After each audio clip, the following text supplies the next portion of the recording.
बिस्मिल्लाहिर्रहमानिर्रहीम। हज़रत अबू इमामा रावी हैं कि एक आदमी ने रसूल अल्लाह सल्लल्लाहु अलैहि वसल्लम से पूछा,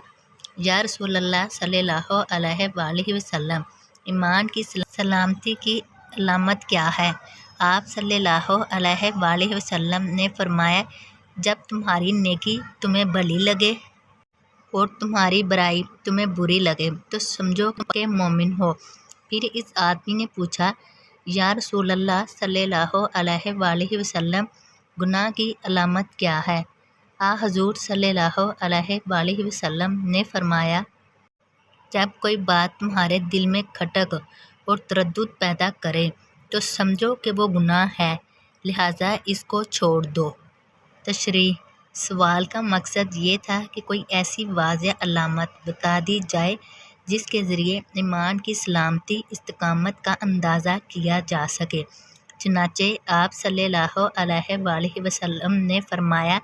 कि अगर तुम अपने अंदर यह कैफियत पाओ कि जब कोई अच्छा काम करते हो तो तुम्हारा कल्बो दिमाग इस काम की भलाई को खुद महसूस करता है और एक ख़ास किस्म की तमानियत और आसूदगी पाता है, एहसास व शऊर की दुनिया अल्लाह की तरफ से नेकी की तौफीक और मदद पाने पर फरह व शादा और रब करीम की खुशनुदी कुर्बत की तलबगारी उम्मीदवारी से ममूर हो जाती है, या ये कि जब बतकाज़ाए बशरियत तुमसे कोई ऐसा फ़ेल सादिर हो जाता है जो वाज़ेह तौर पर गुनाह व मासियत का काम समझा जाता है, तो फ़ौरन तुम्हारा दिल अल्लाह के खौफ से भर जाता है और परवरदिगार की नाराज़गी का एहसास करके शर्मसार नादिम हो जाना, तो समझ लो कि ईमान तुम्हारे दिलो दिमाग में रच बस गया है और तुम पक्के मोमिन हो गए। क्योंकि नेकी और बदी के दरमियान इम्तियाज़ करना और सवाब और गुनाह का एहसास व शऊर पैदा करना सिर्फ़ ईमान के हलासा है। ओहरी जज़ा और सज़ा एतकाद जो कल्ब मोमिन में होता है तो गैर मोमिन के कल्ब में नहीं होता। दूसरे सवाल का मतलब दरअसल ये था कि मोमिन को अपनी रोज़मर्रा ज़िंदगी में बाज़ ऐसी चीज़ों से वास्ता पड़ जाता है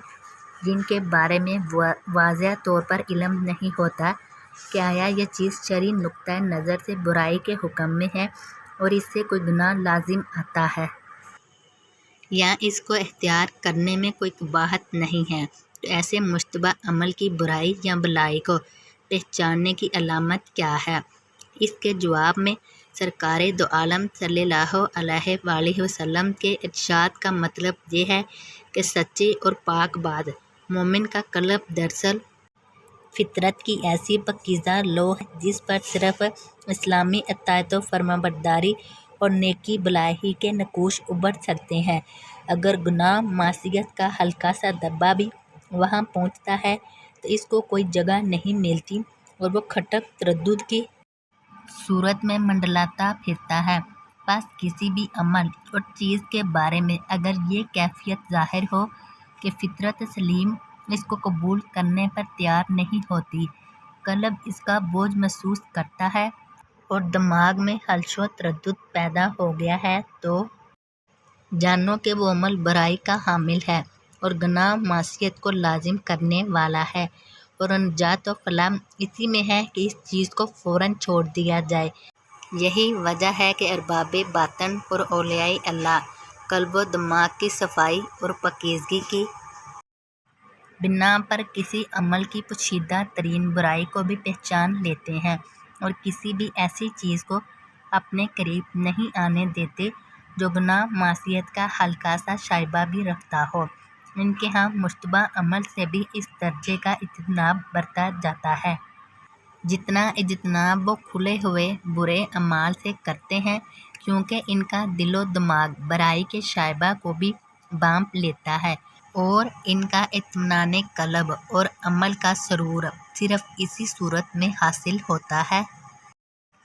जब इनका कोई कद राह मुस्तकीम से हटा हुआ नहीं होता और इनका कोई काम दीन व शरीयत की रूह के मुनाफी नहीं होता। मशकाता शरीफ हदीस नंबर 41। हज़रत अबू हुरैरा रज़ियल्लाहु ताला अन्हु से रिवायत है کہ رسول اللہ صلی اللہ علیہ وآلہ وسلم نے فرمایا کہ 3 چیزیں ایسی ہیں جن میں دل کے ارادہ اور سنجیدگی کے ساتھ بات کرنا بھی حقیقت ہے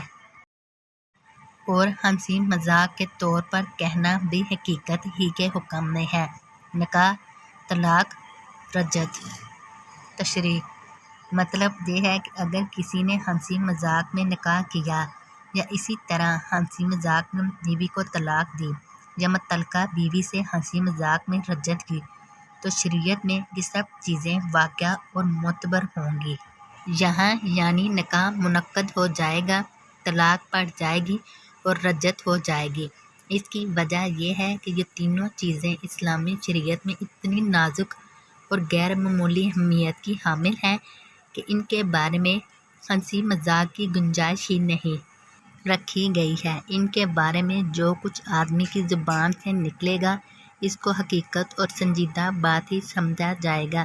دوسرے لفظوں میں یہ سمجھنا چاہیے کہ اسلامی شریعت میں یہ میدان ہی ہنسی مذاق کا نہیں ہے۔ معرف الحدیث نمبر 1732۔ حضرت ابو موسیٰ اشعری رضی اللہ تعالیٰ عنہ سے روایت ہے کہ رسول اللہ صلی اللہ علیہ وآلہ وسلم نے فرمایا، کیا عورتوں کو طلاق نہیں دینی چاہیے اعلیٰ یہ کہ ان کا چال چلن مشتبہ ہو؟ اللہ تعالیٰ ان مردوں اور عورتوں کو پسند نہیں کرتا جو ذائقہ چکھنے کے شوقین اور ہوگر ہوں۔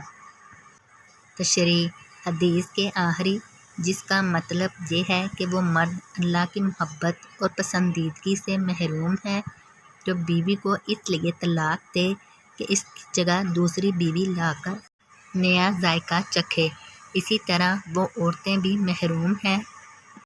جو اس غرض سے شوہروں سے طلاق لیں کہ کسی دوسرے مرد کی بیوی بن کر نیا مزہ چکھیں۔ معرف الحدیث نمبر 1728۔ حضرت ثوبان رضی اللہ تعالیٰ عنہ سے روایت ہے کہ رسول اللہ صلی اللہ علیہ وآلہ وسلم نے فرمایا کہ جو عورت اپنے شوہر سے کسی صحت تکلیف کے بغیر طلاق کا مطالبہ کرے اس پر جنت کی خوشبو حرام ہے۔ تشریح: اس حدیث سے معلوم ہوا کہ اگر کسی عورت کو کسی مرد کے ساتھ رہنے میں کوئی واقعی زیادہ تکلیف ہو اور وہ طلاق طلب کرے تو اس کے لیے یہ وعید نہیں ہے۔ ہاں اگر بغیر کسی بڑی تکلیف اور مجبوری کی طلاق چاہے گی تو یہ اس کے لیے صحت محرومی اور گناہ کی بات ہوگی۔ معرف الحدیث نمبر 1727۔